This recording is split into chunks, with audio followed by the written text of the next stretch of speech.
দীর্ঘদিন স্কুলে শিক্ষকতা করার পর হঠাৎ করে এই ক্লাউড কিচেন স্টার্ট করার এই জার্নিটা আমার জন্য খুব একটা সহজ ছিল না। হ্যাঁ, এই নতুন জার্নির রিস্কটা আমি নিয়েছিলাম, আর কেন নিয়েছিলাম আর কিভাবে নিয়েছিলাম সেইগুলোই তোমাদের সাথে ছোট ছোট ভিডিওতে রোজ শেয়ার করে থাকি। ভিডিওতে তোমাদের যখন ভিউ পড়ে আর তোমাদের যে কমেন্টগুলো পাই সেটাই কিন্তু বলে দেয় যে তোমরা আমার ভিডিও বেশ লাইক করছো।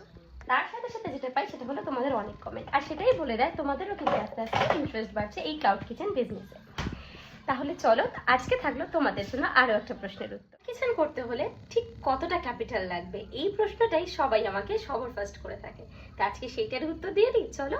কিচেন এমন একটা বিজনেস যেটা তুমি জিরো ইনভেস্টমেন্টেও কিন্তু শুরু করতে পারো, আবার তোমার কিন্তু তোমার মেনু এবং আইটেম অনুযায়ী ইনভেস্টমেন্ট 50,000 1 লাখ টাকাও লেগে যেতে পারে। হ্যাঁ, এবার তুমি কোথা থেকে শুরু করছো? তুমি যদি তোমার বাড়ি থেকেই শুরু করো তাহলে আলাদা করে কোনো দোকান ঘরে ইনভেস্টমেন্ট নেই। এখন যদি তুমি তোমার মেনুগুলো খুব সহজ সরল রাখো, অর্থাৎ তুমি যেগুলো রেগুলার বাড়িতে বানাও সেরকম টাইপের মেনু, তাহলে কিন্তু আলাদা করে খুব একটা ইনস্ট্রুমেন্টেরও ইনভেস্টমেন্ট নেই। কিন্তু তুমি এখন বানাতে চাও পিৎজা, তুমি তোমার আইটেমে যদি পিৎজা অ্যাড করো তোমাকে কিন্তু একটা পিৎজা ওভেন কিনতে হবে। তুমি স্যান্ডউইচ অ্যাড করলে স্যান্ডউইচ মেকার অবশ্য অনেক সময় আমাদের বাড়িতে থাকে।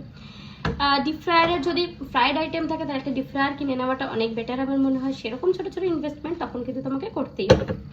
আর যদি তুমি কোনো একটা জায়গা ভাড়া নিয়ে একজন শেফ ভাড়া নিয়ে করো তাহলে কিন্তু তোমার ইনভেস্টমেন্ট অনেক বেশি। তুমি যদি নিজেই সবটা বানিয়ে ফেলতে পারো, ইজি রেসিপি প্রথম দিকে রাখো, তাহলে কিন্তু তোমার ইনভেস্টমেন্ট অনেকটাই কম হবে। তো ইনভেস্টমেন্টের ব্যাপারটা সম্পূর্ণ তোমার উপর, তুমি কেমন মেনু রাখছো, কীভাবে তুমি তোমার আউটলেটটাকে তুমি রেডি করতে চাইছো, আউটলেটটা কোথায় করছো, বাইরে নিয়ে না বাড়িতে, তার উপরে ডিপেন্ড করবে তোমার ইনভেস্টমেন্ট। তাই তুমি যদি চাও তুমি কিন্তু জিরো ইনভেস্টমেন্টও স্টার্ট করতে পারো তোমার ক্লাউড কিচেন। আর এই বিষয়ে তোমাদের আশা করি বেশ কিছুটা উত্তর দিয়ে দিতে পেরেছি। এরপরেও যদি মনে ডাউট থাকে তাহলে তাহলে তো আমি রয়েছি ছোট ছোট ভিডিও নিয়ে তোমাদের জন্য, সেখানেই পেয়ে যাবে তোমার প্রশ্নের বাকি উত্তরগুলো। একদম ভুলো না কিন্তু এই উত্তরগুলো পাওয়ার জন্য অবশ্যই কিন্তু চ্যানেলটা সাবস্ক্রাইব করে ফলো করে নিও আমাদের ভিডিওগুলো।